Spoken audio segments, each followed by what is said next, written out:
trashy pulp novels of the world have anything to offer? Are bestsellers all they're hyped up to be? The Terrible Book Club explores whether or not you really can judge a book by its cover or its ridiculous synopsis. If you've ever seen a book and thought, ugh, who's reading this? We probably are.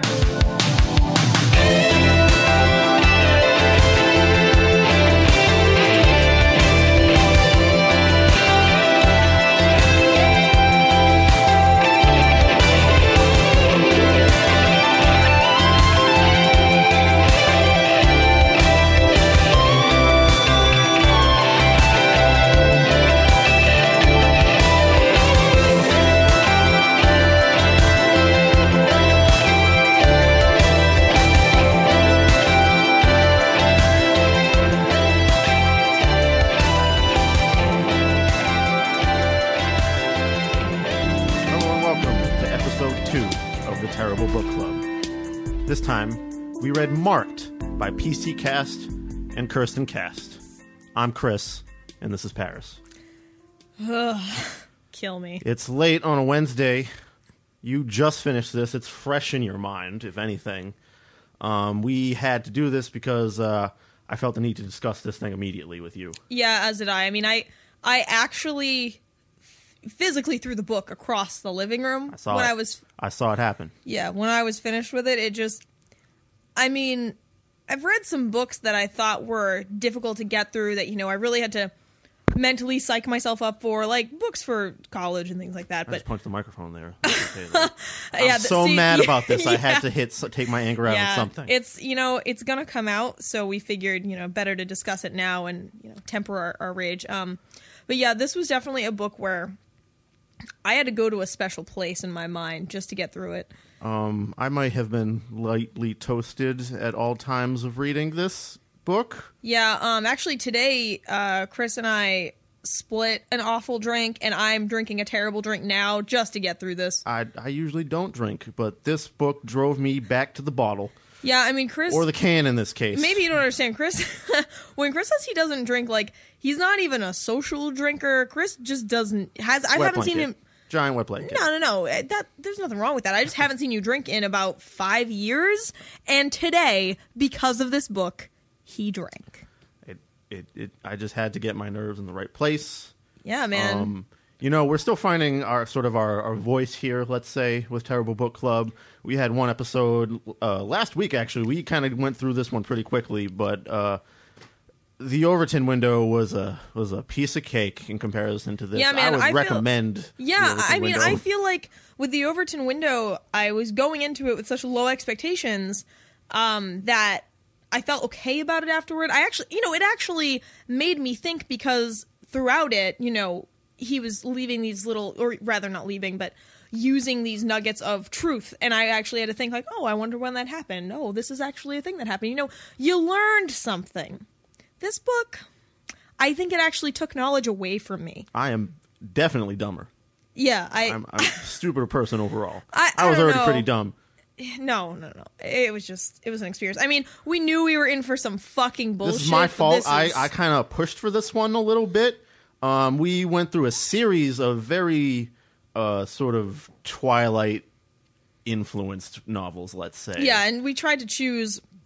There's a lot of them. There's so many of them. There's so, like, all of these books are just, I'm a special lady. This boy likes me. Yeah, like, that's kind of the whole... We haven't read many of the others. Maybe we will eventually.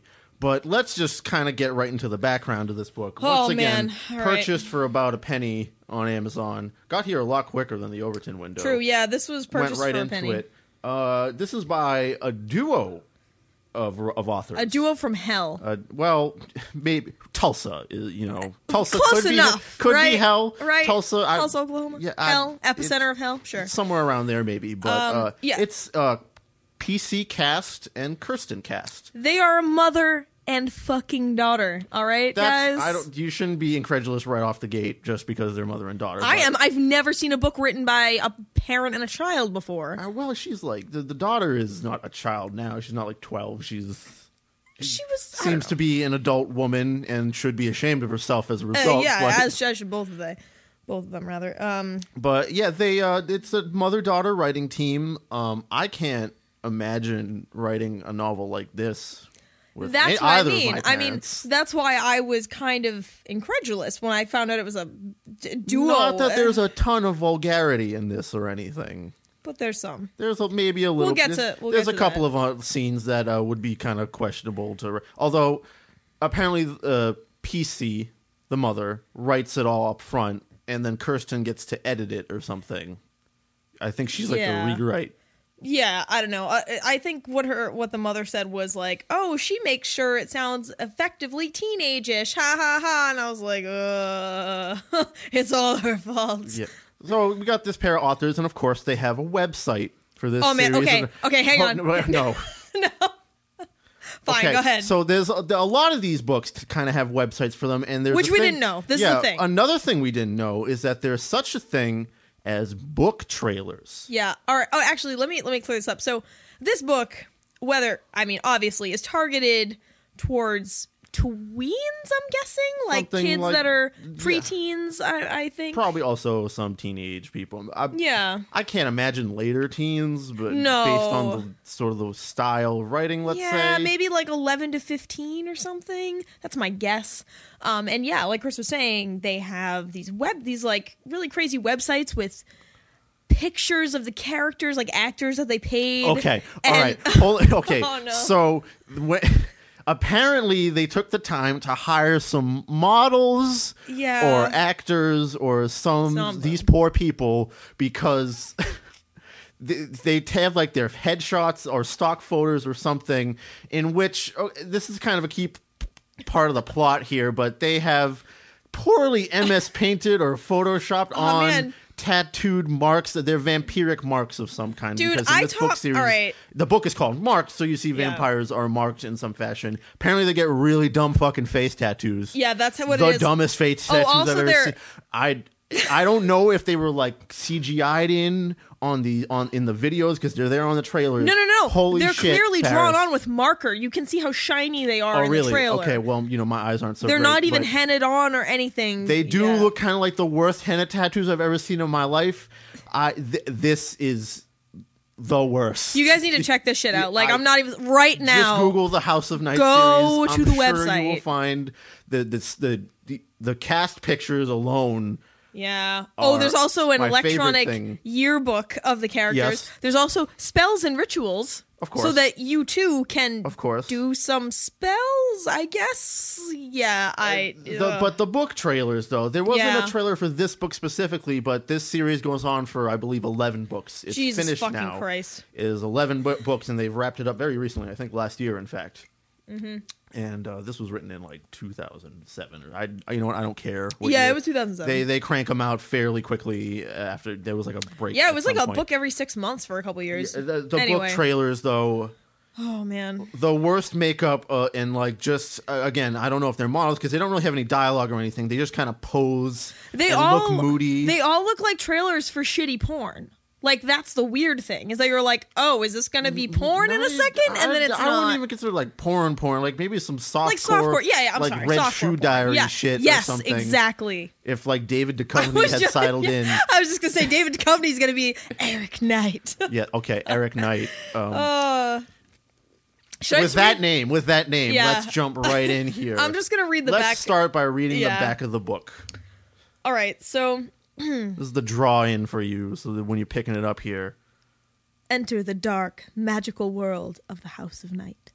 A world very much like our own, except here, vampires have always existed. 16-year-old Zoe Redbird has just been marked as a fledgling vampire and joins the House of Night, a school where she will train to become an adult vampire. That is, if she makes it through the change. And not all of those who are marked do. It sucks to begin a new life.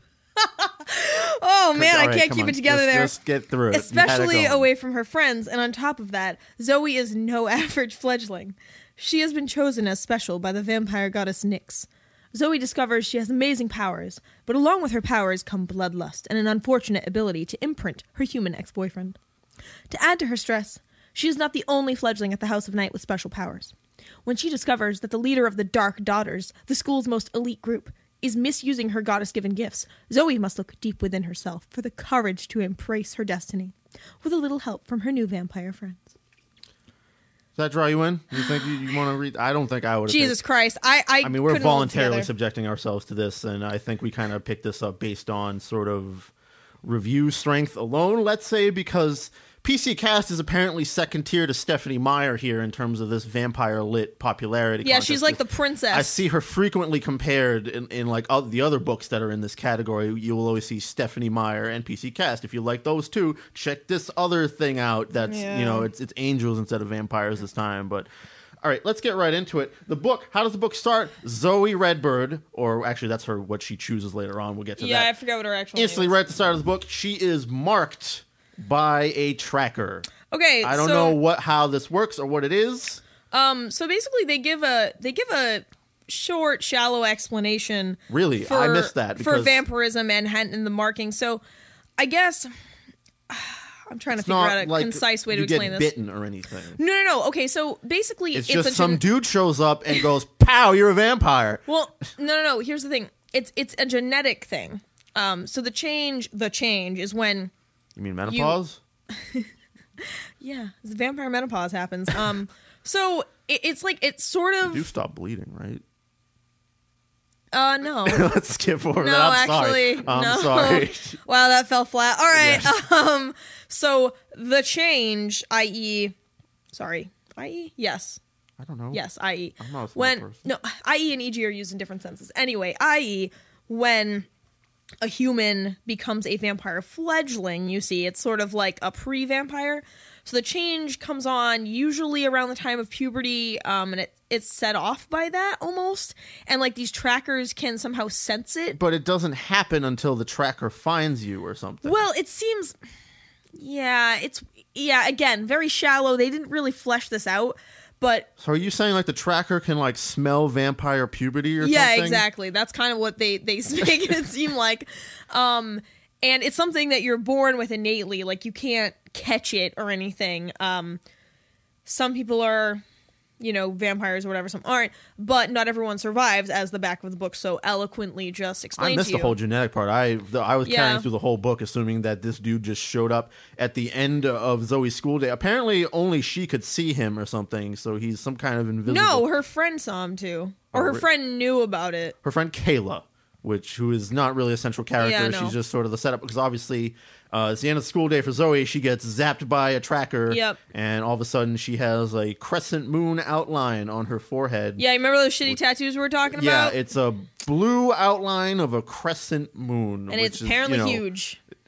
Basically like the worst face tattoo you can get right out the gate. No, there are worse ones. I don't know. These ones seem pretty bad if the photography work on the website was of any indication. Anyway, she gets marked, and like in this version of reality, people are aware of vampirism. Vampires. This confused me kind of a lot. Yeah, me too. It was weird. So people are aware of vampires. They know they exist. But like they're afraid of them, but they also just let them do their own vampire thing. Because vampires have their own sort of, I guess, special buildings, or because I don't know where the adult vampires go after school. The whole hook of this book is that Zoe has to go to the House of Night after she gets changed, or she's just gonna die. But they don't particularly like bought out like particular areas that vampires have to, or at least the fledglings have to hang out in. Yeah. I don't know if all the adult vampires also hang out in these houses. It says that Neferet lives at the Temple of Nyx. She's like a teacher at that school. Yeah. I think they say that once you're this is basically adult, Twilight Harry Potter if you haven't caught on yet. That's essentially. Oh, and throw in Native American spirituality, Wicca, a little bit of Avatar: The Last Airbender, a bunch of other shit in there. Just a little bit of that. Yeah, it's getting pretty ridiculous. But back to the Houses of Night, those are apparently the vampire Hogwarts, I suppose. Yeah, and so, all right, so at the beginning of the book, she instantly goes through the change, and she's coughing and in a lot of pain, and she's like, fuck, I gotta get to this place, but first I gotta go see Grandma. So she goes see Grandma. Well, first of all, Kayla, her friend, is very upset by this, although not really that much, I have to say. Yeah, no, she was just kind of like, oh man, that's weird. I suppose if vampires are a thing in the society, it's like to be expected a little bit. Yeah, I don't see why it would be that surprising. She has an encounter with her ex-boyfriend. Yeah, boyfriend who she broke up with in the recent He's some kind past. of, or god tier alcoholic despite being 17, or Not even, actually. Yeah, it doesn't seem like he's able to hold much of his liquor or anything.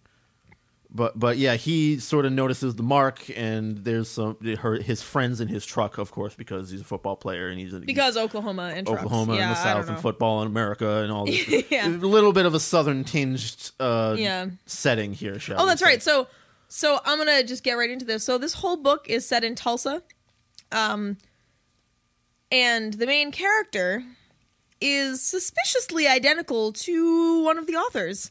Seeing as the authors both live in Tulsa, and the what's her name, Kristen, the younger, it's Kristen, the whatever, the younger one, the daughter. She's also usually the daughter is younger than the mother. Yes, she's dark of skin, lives in Tulsa, dark of hair. Appears as though she could have some Native American heritage. But yeah, major theme in this novel is my Cherokee heritage. Yeah, man, we're gonna get into that in a second. So. Basically, there's a lot of similarities here, and I think this whole book is just trying to glorify the daughter and be like, my daughter's Zoe so is special. most definitely a Mary Sue character. Sorry? Okay, Mary Sue character, it's a kind of a term coined in fan fiction circles. Maybe you haven't been involved in. I don't read fan fiction, Mary Sue character is basically a self-insert. Just, I have put myself into this novel as someone else. No, but it's totally someone else, but it's totally... I'm going to agree with you here that this seems... Because Zoe is supposed to be special in every way, essentially. She went to Broken Arrow High School, which is the same high school Kristen Cast went to. Kristen Cast was in the, drama program there. So is Zoe. She put herself in the damn book, or her mom put or her her in mom, the book, or both of them. I don't know. Something like that happened. Yeah. Let's get back to the plot at hand here. Grandma, my Cherokee heritage. Well, first, before she talks to Grandma, Zoe has to go home from school, obviously. Oh yeah. Because any kid in America has to go home and explain to her parents what's going on once she has been marked by a tracker for vampire puberty, which her parents do not like. Parents, totally unlikable characters, obviously, very shallowly. The dad is a stepdad, and he is the step-assist dad. No, he's the step loser, Chris. I know, but she refers to him as step loser. There's a lot of references to people being called losers in this book. Yeah, so this book was written intentionally so from the perspective of a catty, sort of almost airheady 16-year-old. I don't know how much they want us to sympathize with Zoe, but I don't. As much as her parents are definitely not supposed to be sympathetic, because her dad is like a evangelical Christian preacher or of some kind. They call them people of faith in this book. Yeah, they people won't even of the say faith. Christianity or anything like that. But come on, bro, we know what you're talking about here. Yeah, remember the emergency prayer phone tree? No. Yeah, when she tells them... Oh, that's right. Yes, I remember now. Yeah, so she goes home and she's like, Mom, Dad, Mom, step loser, I'm a fucking vampire. They're like, oh, no. And Dad basically goes, prayer phone tree, activate! Well, her dad, stepdad doesn't like her because she's the bad girl in the house. Yeah, because even though, her older sister is always referred to as the bimbo cheerleader type. But we never see her. I don't even know what her name is, even though Zoe is not far from that personality type herself. No, not at all. I don't see what's so different about her and her sister, because they're both... Zoe is a hot garbage bag of teenage girl cliches. Yeah. She's unlikable. She's the most unsympathetic character I've ever read ever. I don't like her at all. And both of us have read the entirety of A Song of Ice and Fire, so that gives you some perspective on unlikable characters. Well, yeah, but Zoe is just... She spends a lot of the book being worried about being judged or ostracized or labeled as a freak or a loser, which are two words that pop up a whole lot in this book. Along with some others. Yeah, like slut and hoe. These are all very frequent words that happen in this book, but she's so worried about being judged and ostracized, yet at every turn, she is judging someone else. Yep, constantly. She gets on other characters about being bullies, but in her head all the time, she's judging other people for their clothing. Her stepdad, she judges for his fashion choices immediately. Yep. She when she's putting on makeup in a later scene, she's talking about how she's putting on her raccoon eye makeup, but not like those goth losers that cake it on. Oh, by the way, goths don't bathe, right? That was That's another thing that gets brought up. Yeah, I don't understand that. What? Apparently, I guess in Oklahoma, maybe the goths don't bathe or something. I thought that was really weird. There's like a mix of goth and grunge stereotypes down there. Did she confuse crusty kids with goths? I don't know. Maybe. I can't imagine a middle-aged woman is super in touch with high school cliches. Right, which is why this is so ridiculous. This is another thing I don't like about books like this, I guess, is that it's so quick to immediately dive headfirst into the high school group cliche roster. There's the goths and the jocks and the nerds and the these types. Yeah. And like, I don't know, man. Maybe Tulsa's like that. Like, I don't know. I mean, my high school wasn't like that, but this is not Tulsa. I suppose there must be some high schools like that, but the fact that they dive so headlong, and the characters don't seem to make any effort to break out of these stereotypes. No, and even at Vampire fucking High, it's all the same shit. Drama kids and goths. Yeah.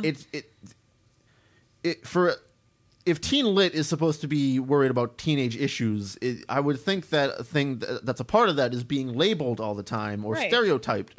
But it's so quick all the time to just stay in there. To just lump people out. into groups that we've already come up with. That boring, tired tropes of high school. Again, I'm going to list the groups again. Yeah. Jocks, goths, nerds, what have you. It makes no sense. Yeah. Also, how does she keep a 1966 VW running? Oh, yeah, she has like a vintage VW Bug that's her car, which is abandoned like very quickly. It's just when she's still in her human form, when she's like driving around after getting chewed out by her stepdad. One interesting thing I want to point out about this is that she writes a list of her thoughts of what her stepdad takes as bad behavior, like sneaking out once or twice. But included on this list is finding Ashton Kutcher attractive. Oh, man. Is apparently a no-go in Step Loser's house. That's weird. Young lady, you will not find Ashton Kutcher attractive under my roof. Do you understand me? No. Do you understand me, young lady? I will not stand for this. Well, see, Dad, you don't have to worry about that. Kelso is not a good influence. Now I've seen what he does. No. Now I love Vampire Vin Diesel. Oh, that's right. Oh, that's right. We'll get to that. Let's keep trooping on ahead here. We're getting caught up in so much minutia here. So anyway, stepdad throws her out. Not important. Or like tries to start a prayer tree, but she just leaves because she's trying to visit grandma. Yeah, so she it seems like in her life she's always felt a special connection to her grandmother, who is Cherokee. And this whole Cherokee thing comes into play with the vampires. Yeah, I know. Bear with me here. So she goes visit her grandmother because her grandmother's always been like, her wise woman and her favorite relative, whatever, always taking care of her. Has some weird out-of-body experience and meets the all-goddess. The vampire goddess mother, you see. Who is also... Cherokee? No. Or something? Basically... She like took some ayahuasca or something on her way up there. Yeah, I don't know. She like fell and hit her head and had an out of body experience. Where she communes with basically the all spirit, the Great Mother. Turns out the Great Mother, who's totally beautiful, by the way, of course. Is also the vampire goddess. Like somehow Native American spirituality has been fused with this vampire deity scheme, like it's all one thing. Native Americans have been in literature like this have been kind of used, because in Twilight, if you remember, the werewolf, we watched the movies at least because we had to watch them with riff tracks at least. I'm not watching those without some commentary track or anything. Yeah, no, they were awful. But the werewolves in Twilight are Native American. Right. So it's almost like this, I guess these kinds of books have a thing about Native Americans and their mysticism. No, Chris, let me just explain this. Fucking white people. That's why. Because constantly people... Whether it's people from the Far East or Asia or people that are Native American, they're never human. They're always something else. And particularly in these kinds of books, they're painted as like, oh, they're not human, but it's like a cool not human. No, you're still objectifying them. You're still casting them in this bizarrely inaccurate light where, oh, all Native American people are magical and spiritual and ancient and like out of sync with space and time. No, they're fucking human beings, just like us. And I just can't stand that this is still a thing. In fact, there's even a line like, Cherokees are barbaric. Or like, her grandmother always has cool old stuff. And it's just that same trope, man. And I'm so tired of it. Of like other cultures without actually going too deeply into them, and just sort of the shallow veneer of what... Again, it's a stereotype of what Native American people are like. Right, and you know, they think, oh, it's fine because they, you know, we're painting them as cool and like mystical. No, it's not okay. Stop fucking doing it, white people. Stop it. Side note: we are the whitest people. I know. I'm telling people. This. I'm telling people to stop. I don't care. It's terrible. Yeah. But sorry, I just had to go on. And then they also do the same thing with like Amazons, where they Amazons make up are a bunch of shit later. that aren't true about. Anyway, it's fucking dumb. No culture is really treated that well. No. I don't think nothing's given a very deep treatment at all in this novel. I can't think of anything that was given a deep treatment at all. Nope. So anyway, we're Grandma Redbird, which is her, I don't know if that's her Native American name or her real name or something. Her first name is Sylvia. Sylvia so Grandma Redbird. Sylvia Redbird, picks up Zoe and is, of course, the actually supportive parental figure in her life, I suppose. Don't get me wrong. Yeah, she's like she's one of the cool characters in the book. Like, she's actually all right. But, sorry, I just had to go on a rant about that for a second. But, no, it's fine. Anyway. Yeah, the grandma herself is fine and dandy, but she's, yeah. you know, mystical and spiritual into a fetishized degree, I would say. But let's continue here again. I wrote... So, in my notes on page 17, I wrote, okay, it's officially unbearable. Page 17, guys. This shit was 306 pages long. Page 17, it was already unbearable. I have basically started to, multiple times throughout reading this, I had to put the book down and collect myself. Yeah. Many times. And, like, take a good 10 seconds of just going, what? And then jumping back in. So I can understand that. So Grandma, anyway, picks her up, takes care of her enough, actually brings her to the House of Night. Right. So I suppose the location of these places is well enough known where your grandma can just pick you up and be like, oh, yeah, no, I know about the market thing. She better come over here and get taken care of. And this is where we finally, this is like 80 pages into the book already. No, we're only 50 pages in. Okay, well, even less, but... So she finally gets to the House of Night, where she is introduced to one of the teachers, Neferet, who is the high priestess. So she's like the head of this house, of this sect of vampires in Tulsa. Is she's like the headmaster of the whole school? Yep, the high priestess. Oh, really? Yeah. Oh, okay. And so also, all right, I just want to touch on something here. So there's this emphasis at the beginning of the book on how Zoe really needs to get to the House of Night. You know, she's coughing, she's in tons of pain, she passes out on her grandmother's farm, and she's dying because she's not at the House of Night. So I'm thinking, we're gonna get to the House of Night, it's gonna be this fucking magical gateway shit, like, they're gonna give us some backstory on how it's some, I don't know, ancient vampire burial ground or something. No. It's just this school that they bought from some other school that used to be a church. Literally nothing special about that area at all. They never explain. There's a lot of stuff that isn't explained at all. Because, again, here's another problem I have with this book. It's a setup book. Yeah, 80% It's a setup book for a series that I'm assuming they might get into this later. Maybe the author was planning on, like, you know, having a tease for this. Because there's a couple of plot points that are basically unresolved later on. There's some ghosts that pop up, essentially.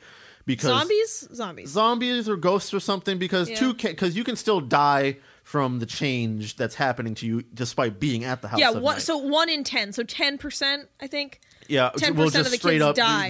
The body becomes weak or something. If you're an especially doughy kid or something. No, it's just because it's explained as a biological thing, and it's almost like a pathogen. Yeah, but that's in your genetic. Well, not a pathogen. If you remember, the vampire course sort of schedule is heavily set with gymnastic or athletic stuff.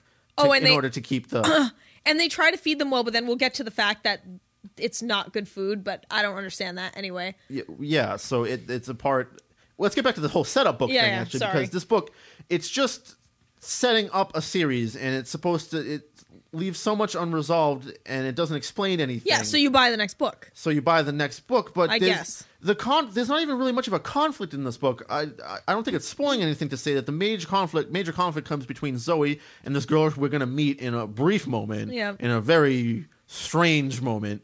It's basically just the conflict between her and this other character who's the head of a sorority, essentially, some kind of vampire sorority.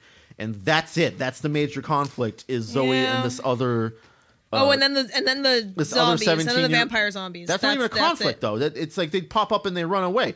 The conflict is between Zoe and this character's Aphrodite, actually, because you get to choose your own vampire name once you come to the House of Night, you see. Yeah, isn't that fun? Which is why we have Neferet and Aphrodite and Eric Knight.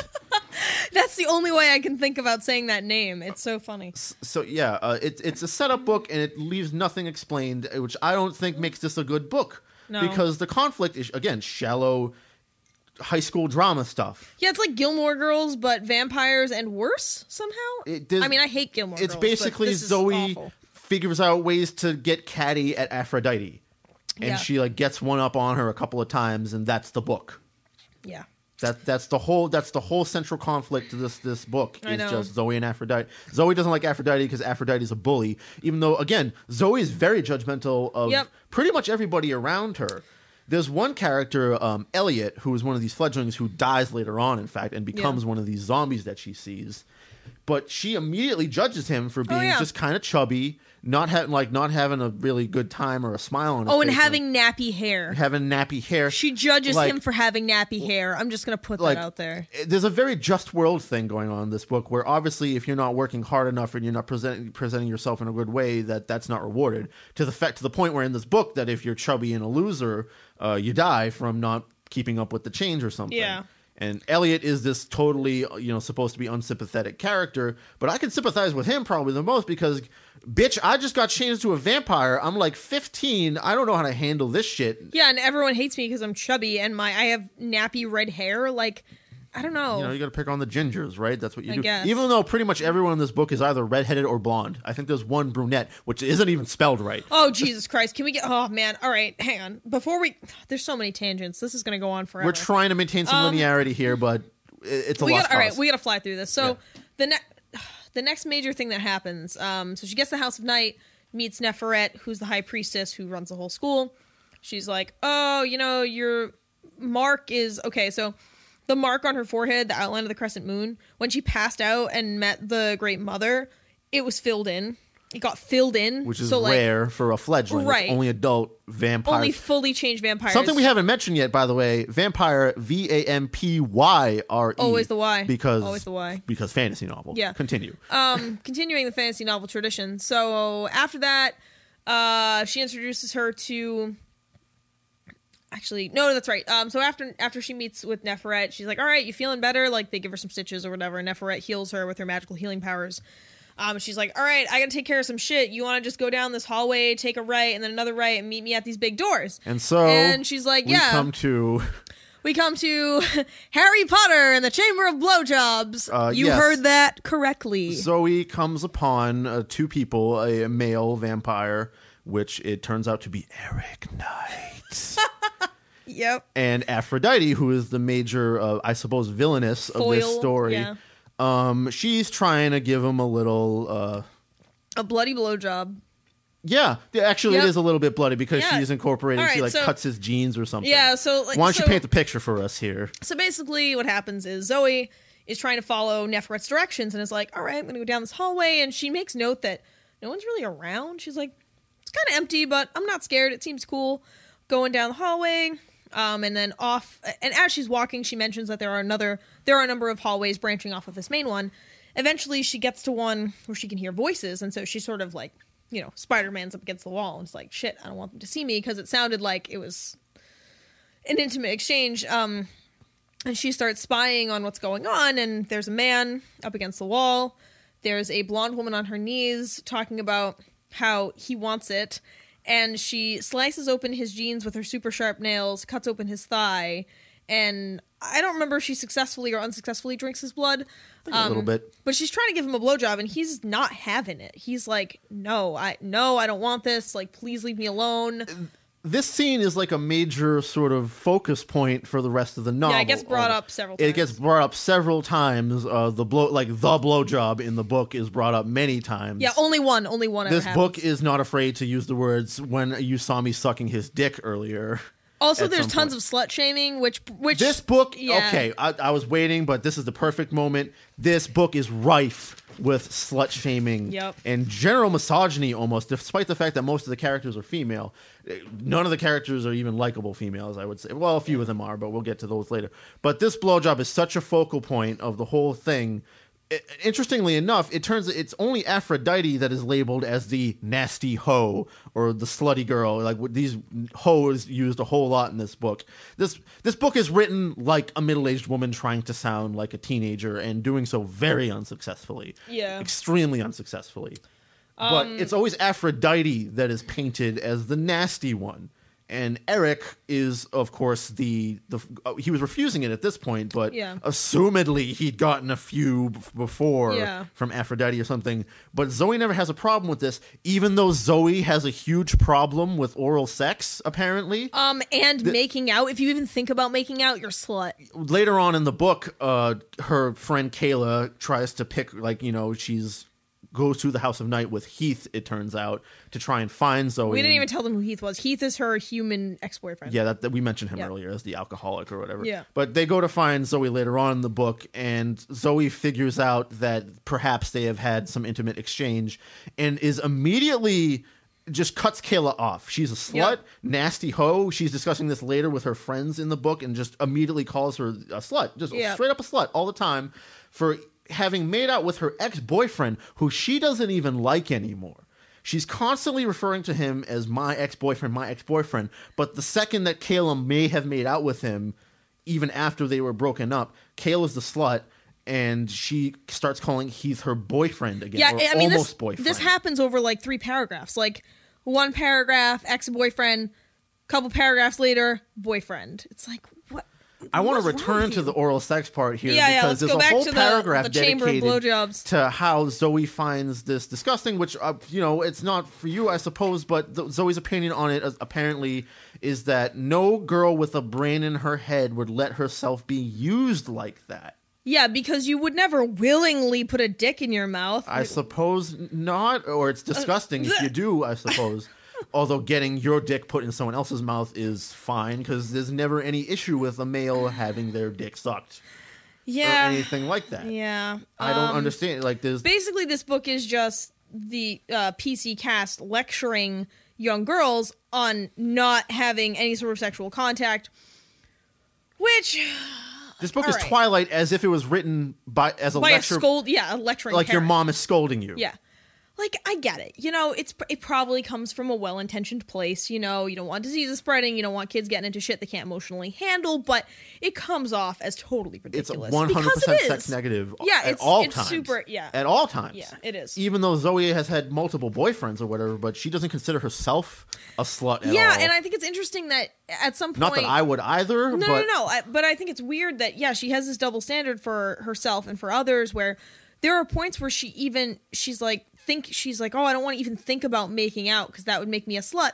But then she references herself making out with her ex-boyfriend, and then Eric Knight, eventually. So spoiler alert, Eric Knight becomes the romantic interest later on. Chris, you didn't say it right. Eric Knight becomes Thank you. The love interest later on. So there's sort of a love triangle between...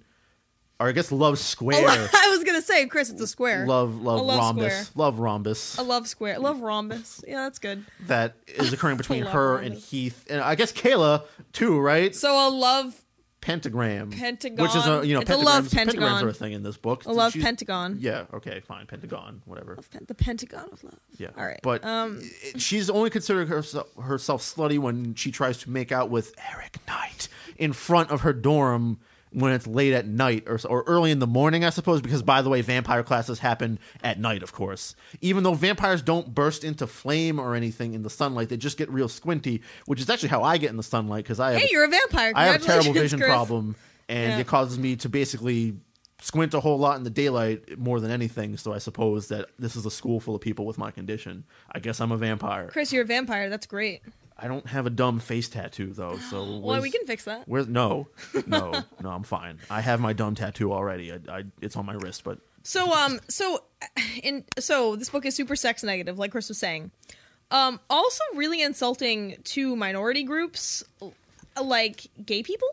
There's a token gay friend that she meets later. Yeah, so if you're a gay man, gays, quote, don't count, and they're also, quote, not men. Yeah, don't count as guy. You don't count as a guy because you're gay. Yeah, even though the gay character does kind of slap it down. He does, but the fact the stuff like this is littered throughout the book. Zoe's worried that she sounds like a guy when she thinks about, I forget what, it's like sports for like half a second or something. Yeah. Like, if she's not thinking about clothing, when she's leaving her house, like, she's like, oh, what should I need to bring? Cue a paragraph of her describing, like, my nice pink cami, or... It was blue, but anyway. Or whatever, okay. And it's immediately clothing, and Kayla is obsessed with sales and shopping, and they talk about going shopping together, and she misses going shopping with Kayla. And it's stuff that's just tired. Yeah. Tired and retread and shallow, and there must be more to teenage girls than this. I'm sure there's teenage girls out there that have a lot more to them than this. One would hope, man. Although, what do I know? I didn't grow up a teenage girl. I mean, I obviously was a teenage girl at one point, but this was not my world. I never knew. This was not my world. Oh yeah, you were reading Nietzsche at 14. I was. Why is that a problem for you? It's not a problem. It's just how you say you understood it, and I believe you. But I tried to read Nietzsche around 15 myself because I like to read books around then. Yeah. And I tried to read The Will to Power, and I didn't grasp it, I have to say. I mean, hey, I got Nietzsche, didn't get Aleister Crowley, though, at all. But Crowley. But you weren't thinking about shopping and hot boys, which is not by the way, another major theme in this book is how hot boys are. Hot boys, cute guys. Yeah. Which Eric Knight is so. He is the cutest boy ever. You see, despite the fact that I saw him getting a blowjob in the hallway or something, or an almost blowjob, because we never even really see the blowjob. It gets mentioned a whole lot though. Oh hey, I'm sorry. Back to the minority crushing. So probably one of the worst lines is she meets some of the other fledglings at the school, and she's, again, back to her judgy self. She's judging people as she meets them. Not like a normal person who is just meets someone and doesn't think about it. She's analyzing these two girls. One is black, and she goes... It actually is... Side note here, while you do this is kind of part of it, though. It's funny because when they start to describe the black character, Shawnee, it's first her cappuccino skin. Then later on, it's the African princess set. And finally, like half a page later, it's like the black girl. Like, I have to spell it out for you people here. It's a different black girl. Really? Yeah. No, it's not Shawnee. I thought there was only... Shawnee seems to be the only black character. No, it was somebody else because... I'm sorry, I didn't write down the name, but it was someone else. Oh, okay. Because she looks at her and she goes... I'm the racist. Then. She's like, no, you're not. I mean, the way... It's totally patronizing and fucking ridiculous. Yeah. But anyway, she meets these two girls. One of them is black, and she's looking at her hair, and she goes, well, must be a good weave. Yeah. It's just like what the fuck? Like, there's really? a lot of parenthetical asides that Zoe makes that every time she makes them, I hate her that much more because it's cat. She's never really directly catty to anybody besides Aphrodite, but her thought process is a constant judgment of everybody else. Again, of losers around her and freaks. She calls people freaks and losers, is very free with the words retard and midget. Yeah. There's no sort of aside about that. And I could almost forgive this if later on she realized that she is the exact same person she doesn't like in Aphrodite. Yeah, right. But that never happens. If there was some self-realization, if there was growth in her character... There's no growth in her character. Right, like if all of this was displayed only to be torn down... Great, I would have no problem with that, but it's displayed as normal, as acceptable. You're supposed to sympathize with the main character who believes all of these things. It's setting girls up who read this to fail in the real world, and that's the thing that bothers me the most. No relationship in this book is very deep or meaningful, or even very people fall in love by looking at each other. I guess some of the friendships that, it's like a couple of days or something in this book, so you can't develop them that hard or anything, but Zoe's enamored with Eric Knight immediately, and he is, of course, all for her for some reason. Yeah, no just idea. by looking at her. It's another problem with these books where relationships are just instant gratification. It's all about the initial phase, which, of course, feels very good usually, but it glosses over the fact that actual relationships, if you want them to work, it takes work and sacrifice and trying to get to know this person who's a puzzle box of unique features and traits. It helps no one who is trying to learn how to navigate even a high school situation or a social situation like that. Yeah, it's not helping them develop any emotional maturity It does no favors at all because no one... really takes the time to investigate anyone else's character or anything. Nope. Let's say, in fact, we're right at the point where she meets her some other characters, her main group of friends, let's say. First, she gets escorted to her room, and her roommate, Stevie Ray Johnson, who Chris and I both thought of as Stevie Ray Vaughan. Yeah, I imagined the whole novel. It was much more fun to me to imagine this apparently very tiny blonde girl with an oaky twang. Her oaky twang is mentioned so much, and she says y'all literally every other sentence, if possible. I tried to imagine her as blues legend Stevie Ray Vaughan. Yeah, I thought that as well. Like, hey, y'all, what's you up to, Zoe? She's my pride and joy. With his cowboy hat and cowboy pajamas. It was much more enjoyable if I pretended that Stevie Ray Vaughan was a vampire. Quick aside while we're at it, celebrities are also vampires in this world. Because they're always super attractive and really good at the arts. Yeah, so very highly featured in the arts. There's a list of actually some vampire celebrities that I wrote them down. Vin Diesel might be one. I'm not sure in the way he was brought up, because you see Zoe at one point is like, I thought he would be one of those vampire movie star stereotypes, tall, dark, and handsome like Vin Diesel.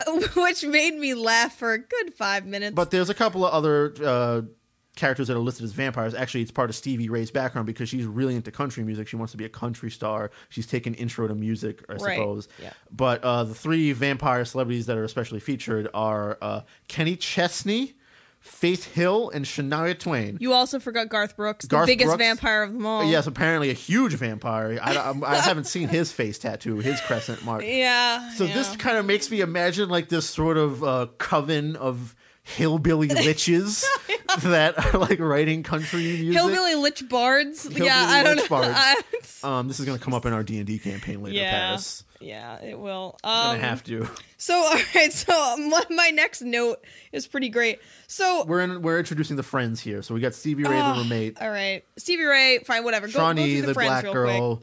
And then Damien, the token gay. Damien, the token gay, and then Shawnee's twin, who's white.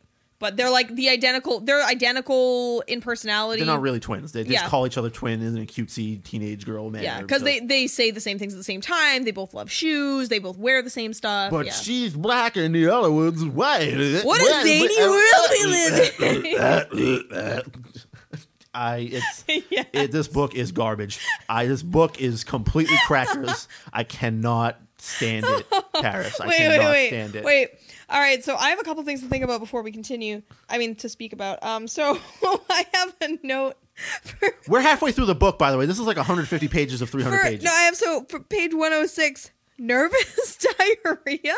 Yeah, nervous diarrhea. Zoe has some stomach problems. Okay, she writes about this like it's normal. Do any of you have diarrhea when you're nervous? Because I get stomach problems when I've heard plenty of people that get nervous. Really? It's a thing.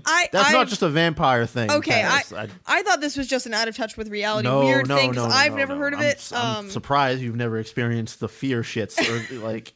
No, what the fuck? Every time before I have to play a show, I have to pee at least 10 times and at least take a dump once just to clear the whole thing. Really? Because before I play, I make sure I pee, but usually I'm downing a beer real quick. Before we go on, you want to make sure you're feeling clean and unloaded up there. That's true. You don't want to be like the chick from Arch Enemy who shot her tampon out when she was screaming too hard. Well, hey, really going for it, man. You're at a death metal show. You better go hard. Yeah, true. No, I guess that means you're just using your diaphragm let's go over the rest of these anyway, characters here. We went over them. Shawnee. Yeah, Jamie, whatever. Fuck them. Can we also talk about how they're side characters? They're barely fleshed out at all. They're good at this. They're fine, I suppose, in that we barely talk to them, so there's not enough time to like really. Here's the other thing to consider. Like Chris said, this all takes place over the span of what, like 6 days tops? Yeah, like a week tops. Yeah. So everything is really one-dimensional because you're just going through a couple of days, which doesn't excuse it at all. But excuse me. But that certainly explains part of it. I wanted to talk about all these fucking made-up words and misspellings because I cannot take it anymore. Let's hear some of them. Brunette. Well, that's not a made-up word, but it's a made-up spelling. BRUNET. Yep. So... Nuh-uh is another one. Spelled N-U space U-H. So, Nua. Nua? Also, the way that they think cats meow is really strange. Maybe that specific cat. By the way, cats are a big part of vampire culture. Yeah. And they choose you. You don't choose the cat. The cat Reverse chooses. Pokemon. Yeah, Anyway, so so ginormous is used, which I understand. I think that has that actually become a word? I think it has. Yeah. But then they use ginormic, which is not a word. Then the piece de resistance, jihugic. It wasn't like gehigic or something. You haven't. I'm pretty fucking. It's gehigic. It's Swedish. That doesn't even sound. I went Swedish. to the gehigic for lunch. What does that even mean? I don't know. I don't speak Swedish. I know, because that would never be. Gick just means went in Norwegian. All right. Well, I don't know about Swedish, but trying to make a joke there. Yeah. Nope. All right, well, how about this? We established a friend group here. There's Aphrodite. She has her squad of underlings who are like Aino, Dino, or something. These are all ladies or something. And fuck it, suck it, and go die. I don't fuck care. It, suck it.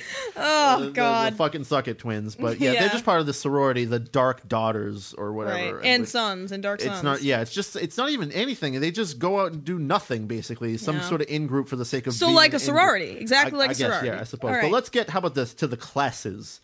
Zoe, of course, has to take vampire coursework here, which occurs at night. I believe it starts at 8 p.m. And gets out at 3 a.m.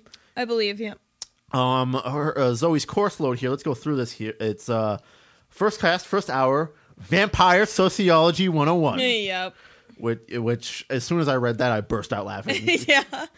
Because that's just a hilarious concept to me. Yeah. She has her choice for second hour of like intro to music, intro to sketching, or intro to drama. Not intro to vampire music or anything, although I suppose vampire music is regular people music. Is Kenny Chesney and everything. Yeah. Then we have, I forget what is after that. I believe fencing. Right. Comes after that. Fencing. She takes equestrian. Equestrian. Intro to equestrian studies. Why was this be part of the vampire curriculum? I don't know.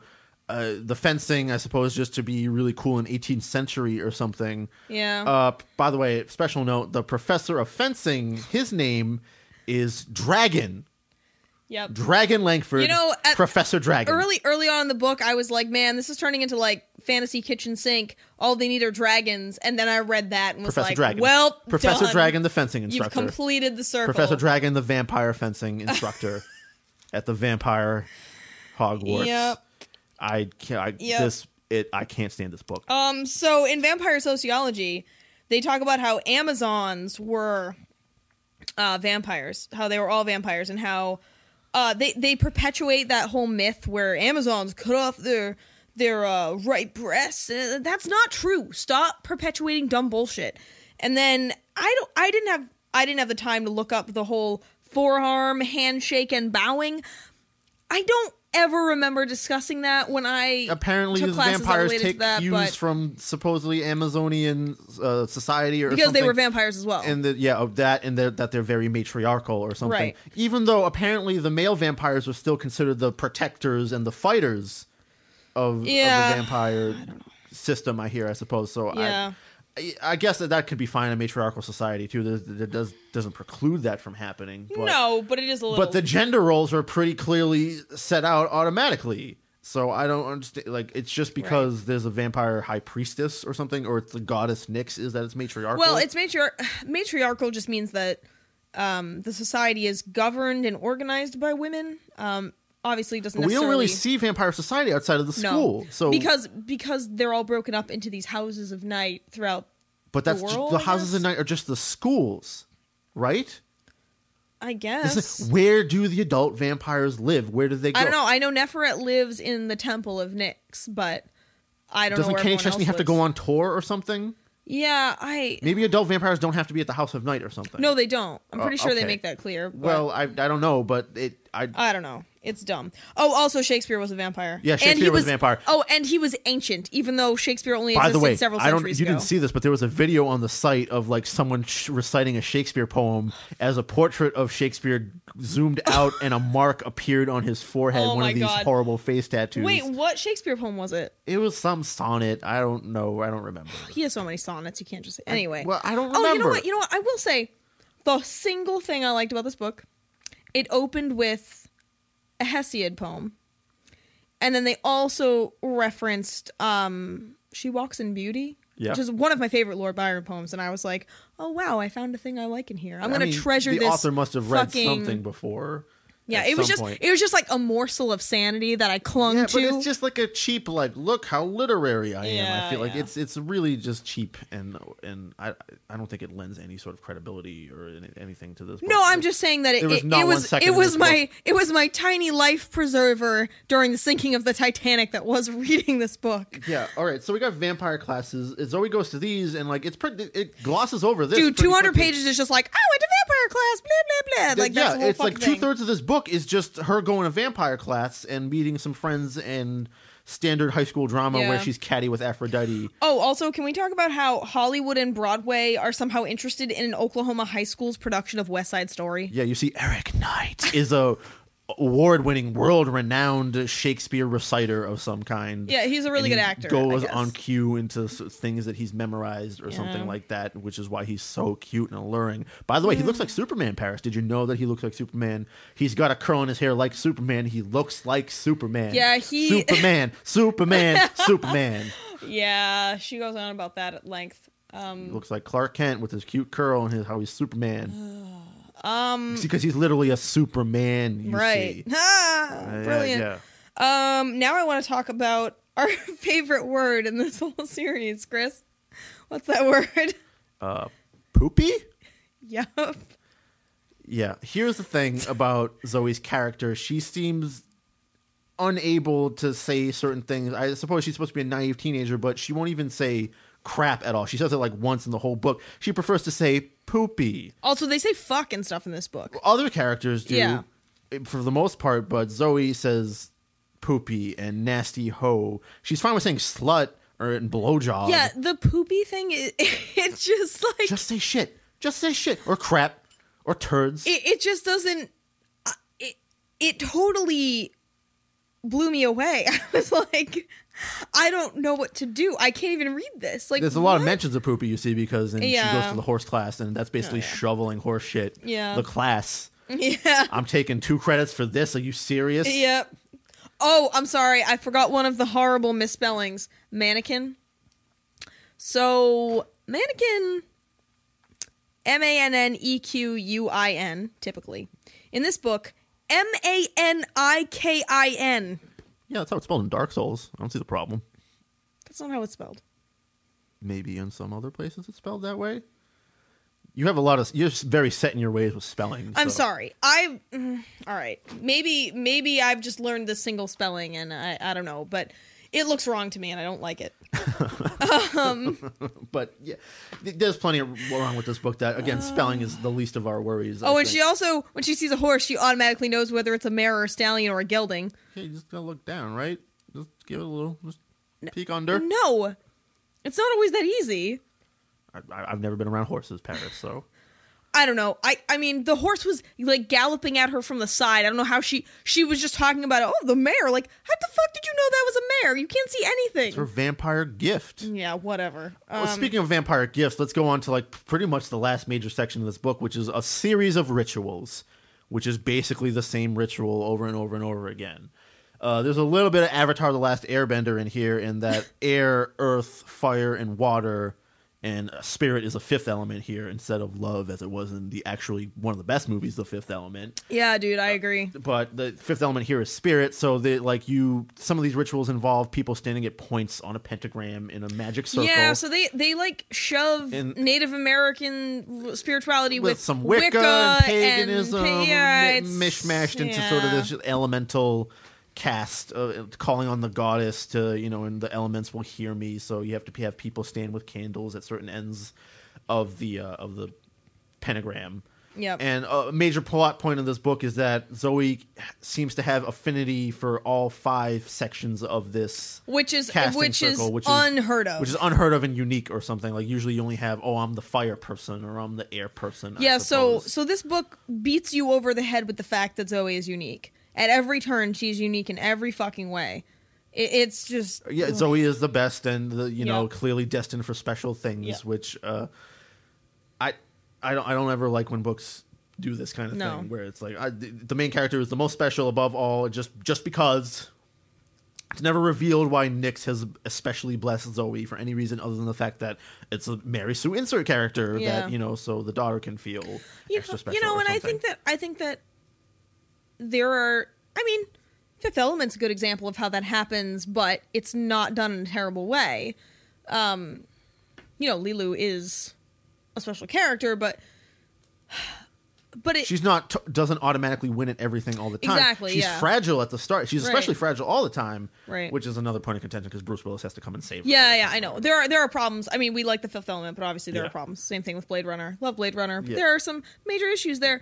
But Zoe is just special all the time, much like vampires are just better than people. Right. They're just better. Just accept it, okay? It's a genetic thing. Just accept it. Yeah. They're better. They're just better. I mean, this book does create a tiered hierarchy for genetics, which I think is actually quite frightening because that creates a racist class system. I'm sure this comes into play later in the series because I read a little further on in some of the wikis here and a little bit of if you want to read the rest of this series, which I don't understand who you are. Please don't. If I don't know why, but Please you're about don't. to get spoiled. Neferet turns out to be the major antagonist because she wants to, I suppose, eradicate human. Yeah, I mean, and you pick up on that real quick towards the end of the first book. It's not really very subtle or anything. Even though Neferet is supposed to be sort of the mentor character for Zoe at first, it's very clear that she has some kind of evil intention eventually because Aphrodite has visions of some kind. It was mentioned on the back. Aphrodite's special power is that she has visions. Yeah, she has prophetic visions. She can predict plane crashes even though she gets in trouble for not telling the vampire staff about it so that the plane crash can be prevented. I don't understand because if the vampire, especially Neferet, who is the one that is told about this, is the one that eventually goes on to want to murder all humans, she is the one that goes and calls the airport to tell him to check the plane or something. That was only one time. I think that she is the one keeping Aphrodite from reporting her. She's telling her to keep them to herself. That's why Aphrodite is so distraught about it. Oh, I guess. I think maybe that one was just look how awful she is to keep them, to try to pull the wool over everyone's eyes. I suppose. Yeah. But again, let's get back to these That's rituals. about the craftiest thing that happens in this let's get back to book. these rituals. So there's first an initiation ritual for Zoe to get into the Dark Daughters before the second ritual where she actually hangs out with the sorority. Oh yeah, I'm going to let you explain this since this is your specialty. Well, that's the second ritual that we're going to get. The first ritual is just an air, fire, water casting thing that Neferet leads, and of course Eric Knight shows up at. Of course. He's part of this thing, and she's officially initiated because of her special, extra cool fledgling status with the filled-in mark or whatever. So she's initiated into the sorority, but then there's a second thing where Aphrodite, who is the actual leader of the Dark Daughters, has to personally invite her. So there's this ritual where they all are meeting in a forest or something, in which Aphrodite is organizing. You have to come in your nice black dress that she gives Zoe. When Zoe arrives, she smells some pungent spices in the air that are described as bitter and then naughty, and then she realizes that they're lighting marijuana as incense with a bunch of sage and she's mixing it with other spices. Yeah. Okay, for anyone who hasn't smoked weed before, which of course I haven't, it's so illegal as this book mentions. I can't believe they're using illegal marijuana as their incense. Those potheads. A lot of judgmentalism towards potheads and stoners in general. Yeah, towards anyone that drinks or smokes weed at all. or smokes at all. Yeah. Potheads are just straight up losers. Even though these vampires, maybe this is how vampires use weed because they don't smoke it. They put it in an incense thing and just burn it. No, but it doesn't affect anyone. Well, Zoe gets woozy or something from walking around. I know hotboxing is a thing, but I don't really. It was in a giant open area. Yeah, you're not hotboxing shit over here. Also, weed doesn't burn super evenly. I suppose the other spices would help with that, but that's just a waste of weed because it's going to burn quick, whatever weed you have in there. And so you have to have a shitload in there for it to be burning constantly enough for this sort of pungent aroma to fill the room or whatever. Right. Also, she describes it as bitter. I don't know if I mentioned that a second ago, Yeah. but weed isn't bitter smelling. Some of it might be, some strains. I mean, I hate the smell of weed. I would so never describe it as bitter. I'm probably not going to weigh in on this because, yeah, I hate the smell of weed. I don't smoke, so whatever. It's not bitter. It can be kind of... Vampires can't even smoke weed, right? Apparently, that's the one thing humans can do better than vampires is... To me, it's more tangy smelling. Smoke weed correctly, because these people are just... I don't know who they're buying it from. They're vampire dealers, and they're just wasting it. No, you know what this is? This is just a Tulsa mom that's never been near weed and doesn't know what the fuck it is or how it works. The author. Maybe. Saying. That's all. That's what probably had to smoke a few to come up with the rest of the series or something. No. All right, so yeah. So there's another ritual where they, yeah, there's another ritual where they like this time they're drinking the blood of a fledgling. I suppose vampires drink the blood of other vampires. Why do vampires have blood? I know this is like not the normal kind of vampire, but why would you drink another vampire's blood for sustenance? Don't they have the same issue? Aren't you not getting what you need out of it? Well, here's the thing. So the way this fledgling bullshit works, so it takes a couple of years for them to complete the change into. We're going real long on this. I hope you know. By the way. Oh no! Yeah. How long is this? I don't know, but we're going real long. Sorry, everyone. Anyway, we're wrapping it up. So it takes them several years to complete the change. I think it's about 4 years. Yeah, it's a high school length period of time. Yeah, so it's about 4 years for them to complete it. And at the beginning, when they first change into a fledgling, they don't have any bloodlust. In fact, they don't have bloodlust until their third or fourth year. So except for Zoe, who's special and experiences special. a rush of pleasure and passion every time she sees or drinks or tastes anyone's blood. She gets a little nip of Eric Knight's. I think at some point when Heath and Kayla shows up, she gets a nip of Heath's blood. Oh, Heath's blood, I suppose. Yeah. But she entrances Heath a little bit and imprints on him. Imprinting is another thing in this series. It was a thing in Twilight too. Although in this series, it's just kind of like becoming a vampire's thrall. Whereas in Twilight, it's like, hey, that's a real sexy baby you got there. That's right. Which is actually a plot point in Twilight. Yeah. I don't think we're going to read that because this was too much. Yeah. But so imprinting is like a theme, I suppose. It's just another love at first sight thing. Yeah. Which is such horseshit because it glosses over the fact that relationships aren't work. They're instant. Oh, yeah. And so I have a note here that says, dude is forward as fuck. He's known her for less than 1 day. When Eric Knight is like, hey, I really like you. Like, I don't know. It's for no reason. He just saw her. It's really weird. Maybe her mark, I suppose. But even then, it's kind of a shallow reason, I suppose. Yeah, he doesn't know Zoe at all. No. They have a couple of conversations at like the short cafeteria. The vampire cafeteria, which, by the way, vampires eat normal food, or at least the fledglings do. Oh, hey, and guess what? They try to keep all the junk food out except Coca-Cola and pretzels. Brown pop. Okay. They have to refer to it as brown pop. The constant use of brown pop and poopy. Which sounds like a fart to me, honestly. Me thinking, have a little brown pop. It just had me thinking they were drinking shit soda the whole time. Yeah, I don't know. Just carbonated shit. But yeah, so they talk about how the adult vampires try to keep them healthy, and yet the food they reference is never healthy. It's really weird. Like they talk about a salad at one point. Yeah, but they talk about, I'm sorry, eating pretzels and drinking pop all the time, and there were some other junk foods mentioned. The other thing I really liked about, the other stupid thing I really liked about this was generic sandwich. Yeah. It was never like a really described sandwich. It was just sandwich. A sandwich all the time. A sandwich. People were just eating a sandwich. Maybe I'm so used to George R. R. Martin lovingly describing every piece of food ever put on a table ever. I'm a little spoiled by him, but like you can't give me a little bit of like grease running down the chin or you can't give me here and there. A BLT, a grilled cheese, just some generic sandwich. How hard is it? That's the thing. Like when authors don't put the small details in, it means they don't care, and it doesn't give you that color. She's not really painting any pictures here. No. The book is we're most of the way through the book now, and all that's happened is a couple of rituals and some vampire classes. Yeah. For and the rest of the book, that's it. And slut shaming. Yeah, slut shaming and making out once or twice with a boy and a hallway blowjob.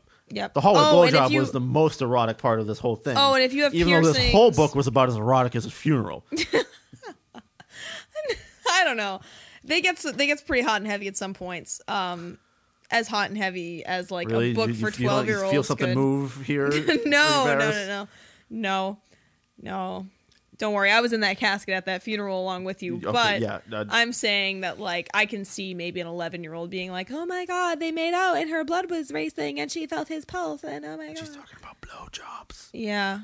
Also, another hilarious point that the word clit is in this book. I was just saying, yeah, if you it's have a when the piercing, character you're a mouths slut. it because like some other girl got a piercing, so she's calling her a slut for it. I'm also confused as to how a girl under 18 could get a clit piercing in Oklahoma because that seems someone did it for her, but she's instantly a slut for it. Whatever. I don't get it. So yeah, back to these rituals because we're getting to the end here. There's like a couple more rituals. There's one where Zoe gets her cliche crew together. Yeah. Or, the token gay friend, the token black friend, Okie Twang Southerner, and Erin, the white twin of the black friend, to cast another circle to, I guess, get guidance from Nyx or something. Yeah. Like that. Maybe it had something to do with like getting rid of the zombies that show up of the 2 fledglings that died. 2 fledglings die and they show up as zombies. Yeah. That Elliot kid who got used as what they call a refrigerator for the earlier blood drinking ritual, which, by the way, Zoe's apparently like freaked out about drinking blood. Yeah, I don't get it. It's like, you're a vampire. Vampires are a thing in this world. Aphrodite tries to pull one over on her by getting her to drink Elliot's blood, thinking that she'll be grossed out by it, but she's like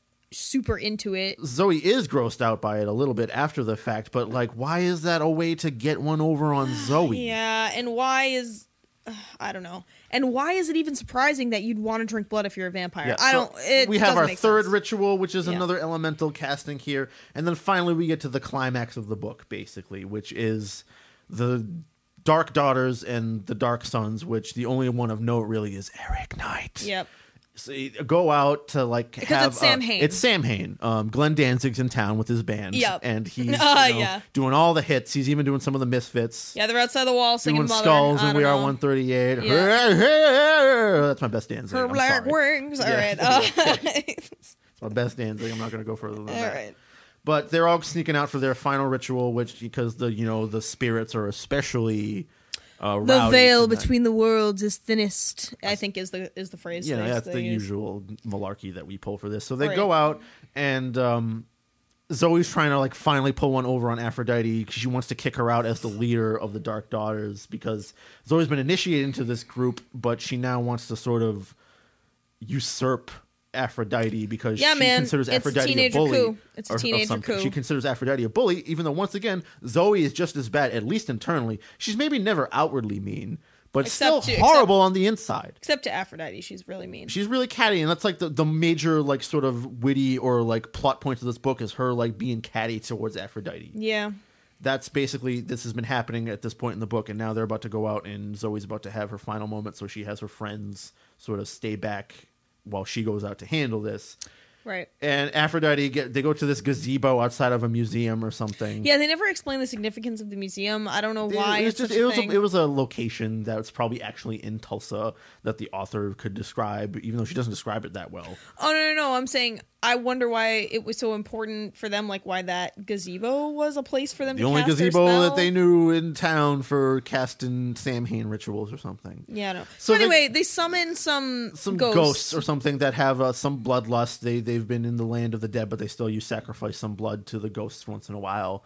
And they have someone in a hood, which later turns out to actually be Stevie Ray, kind of in hiding. And then some other person, I thought he was in a hood too, but I guess not. She's like willingly letting herself be the refrigerator of blood for these vampires. So she could figure out what the ritual was so all the friends could help Zoe. In the end, because Zoe is now, she has to, the ghosts get a little out of control, I suppose. I forget why. I think so what happens is... They notice Heath, who comes in once again because he has become infatuated. He's imprinted with Zoe. So he's come to find her, and as soon as she's outside of the school walls, of course, Heath finds her in this gazebo somehow. I suppose the vampire imprinting has something to do with that. Yeah. And so he comes in, and the spirits notice like the living person that they would rather feast on or something. Yeah. So Aphrodite starts losing control of the ritual. Well, yeah, I'll explain why. So she casts this circle, and there's some talk about how she's touching herself. Oh yeah, Aphrodite does a lot of like breast grabbing and crotch rubbing. Well, yeah, in this because I think she's already getting possessed by the spirits and out of control. Of course, in Zoe. a horny way. Yeah, of course, Zoe's reaction. I know is, when I'm possessed by a slut. poltergeist, I get real chub. Yeah, I guess. So anyway, I'm gonna throw some chairs around and fuck tonight. fuck that chair. Yeah. Fuck No, that I'm chair. gonna fuck someone on the chair. Come on, Paris. Anyway, so so essentially the reason the spirits that get summoned are evil is because they didn't burn sage before they burned sweetgrass. Oh my god! How could you not know? Yeah, I don't know. In the book says that sweetgrass will summon energy, but indeterminate unless you burn temper sage it with first. sage to make sure it's only positive. Yes, energy. because sage cleanses. Or something like I that. guess. So Zoe manages to up. basically chase the ghost away by casting yet the same circle ritual, which I suppose is multi-purposeful. It's really useful that you have this one ritual of calling on the earth. The prayers are different, I suppose. So you just have to say a slightly different prayer, but it's the same thing. Stand the 5 points. Yep. Someone casts and invokes the earth, fire, air, water, spirit with by your powers combined, I am Captain Planet, or something like that. I wish. I fucking love Captain Planet. If Captain Planet showed up and just punched all these bitches in the face, I would be hooked on this series. If I just heard heart. Yeah. Well, spirit and heart, same thing, right? Yeah. So it actually, this is Captain Planet, isn't it? I just figured it out. It's Captain fucking Planet. Maybe I have to read the rest of the series now if Captain Pollution comes in. No. So yeah, it's the final ritual. Zoe wraps it up. And for some reason, Aphrodite doing this is enough for her to get kicked out as head. Yeah, because she fucked up and almost got a bunch of them killed. Because Eric Knight got a little bit injured during this. And Neferet pops up, the evil headmaster. Because, of course, she was there to make sure the ritual went well. But she never stepped in until the very end or anything. So she's just watching this, I suppose. Yeah, she wanted to see I want to see how they handle this. Yep. And then hand out punishments. Right. Oh, I'm sorry. One random thing. I'm sorry. I got to jump back in time a little bit here. So, this book had something in common with our last book, The Overton Window. Which is? Dumbass Star Wars reference. Oh, yeah. There's like a whole thing about how Eric Knight is such a nerd because he watches Star Wars. He's a dork. I can't believe, such a basement dweller, neckbeard. I can't believe you would watch Star Wars. Yeah. What do you mean billions of people have seen that series? Only nerds and dorks would watch it. It's heinous. I don't know if billions of people have seen it, but yeah. It is very popular. Star Wars is so... Yeah, it is extremely popular, but... Yeah, there was like this weird discussion about Star Wars, and I think they quoted a little bit. So strange that was also in the Overton Window. It's the go-to nerd thing for people that I guess have never had contact with any sort of geek culture, which is very hard to do nowadays. I have to say, it's basically mainstream, which kind of pains me whenever these books are like, "Oh, I'm such a nerd. I watch Star Wars." Like, no, you're not. Anyway, this ritual happens. The end. The end. That's the book. Yeah, well, it ends with essentially setting up the whole Neferet becoming evil and Aphrodite being used and all the kids being used by Neferet et al., I guess, to create zombie vampires. Yeah. That's the end of the book, though. That's really, it's a couple mercifully, of rituals. That was the end of the book. A couple of rituals, 4 or 5. Yeah. Some vampire classes. And boys and shopping. Blowjobs and poop. Don't forget. Blowjobs and poopy. Paris. You can't even say poop, no, okay? I can't. You can't even say that. So, what are your thoughts here? I don't know. We've jumped into the deep end with Terrible Book Club now. The Overton Window was delightful in comparison. Yeah, I mean, this is... Oh, by the way, New York Times bestseller list, this book. This series has sold 20 million copies. In fact, while we're at it, why don't we read some 5-star reviews on Amazon from fans of this series for you? Yeah. I'm going to try Bring and it make on sure home. that Bring it on I'm home, reading Chris. this and aiming into the mic, so hopefully y'all can hear me. Excuse me while I adjust the microphone a little bit. That's probably going to be a little bit loud. But here's a sample for you. I haven't read these. Paris hasn't read these yet, so we'll get her natural reaction to these things. Oh, God. For the original review, please visit markedbybooks.blogspot.com. Some people are childish enough to say that vampires are overrated. I am mature enough to say that is not the case. The stereotypical take on vampires is what's overrated, but when you have an original and talented author such as PC and Kristen cast, vampires never go out of style. And with their series House of Night, we see this view firsthand. I had the pleasure of reading Marked a few years ago, and by the end of the first chapter, I was hooked. The series is about a teen, blah, blah, blah. We get a lot of these reviews were basically just summarizing the plot, 5 stars, by the way. So there's a lot of summarizing the plot chapter. Okay. This new take on vampires is refreshing, to say the least, because it doesn't involve murder and midnight excursions to hunt humans for the sake of survival. I'm sorry. Which is the very end of this fucking book. 1 second. Yeah, there's definitely possibly murder going on, and there is a midnight excursion where they plan on murdering a human at the end of the book. Yes, throughout the series there is murder and blood drinking, but not in the sense of Bram Stoker. Yes, I am a Dracula fan as well. I am a nerd. I admit it. Continuing, the book is even written in first person through the eyes of the protagonist herself, Zoe Redbird. Because that's so new and different. No book ever does that. Now, like my partner, this is the first book review I have written, so cut me some slack if it isn't as interesting as you would have liked. However, I do have experiences when it comes to reading and writing, so stick with me here, and I will do my best to fulfill your needs. Book-wise, that is. That was weird. All right, how about another one? Yeah, I actually liked. I'm mature enough to realize that vampires aren't overrated. You're childish if you think that this shit isn't played out at all. Fuck. All right, second one.